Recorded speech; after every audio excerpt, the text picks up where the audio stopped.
একজন ব্যবসায়ী প্রথমে তার পণ্যের উপর 50% বেশি লিখে রাখার পরে সে পণ্যের দামের বাজার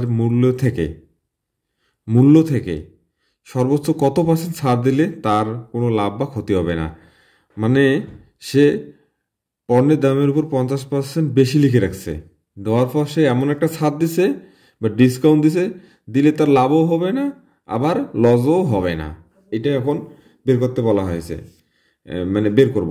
তাহলে আমাদের এখানে যেহেতু পণ্যের দামটা নাই, তাহলে পণ্যের দামটা আমরা ধরে নেব। তাহলে ধরি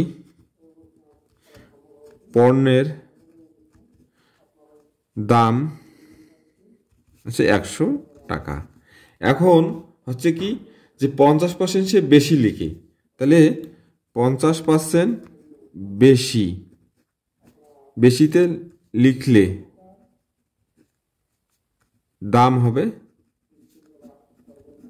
হবে কি 100 যোগ 50, তার মানে হচ্ছে 150 টাকা।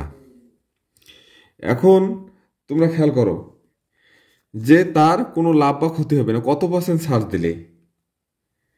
50 টাকায় তাকে ছাড় দিতে হবে 100, তাহলে দেখো এখন মানে এমন এটা বের করতে বলা হয়েছে যে কি যে কত পার্সেন্ট মানে ছাড় দিলে তার লাভও হবে না ক্ষতিও হবে না।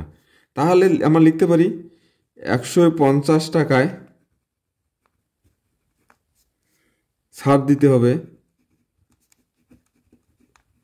হবে কত টাকা? 50 টাকা। তো 1 টাকায় ছাড় দিবে কম হলে ভাগ 100 টাকায়। 100 টাকা কি হবে? বেশি হলে উপরে গুণন হবে 150। তাহলে এটা ক্যালকুলেশন করলে উত্তর আসবে 33.33%।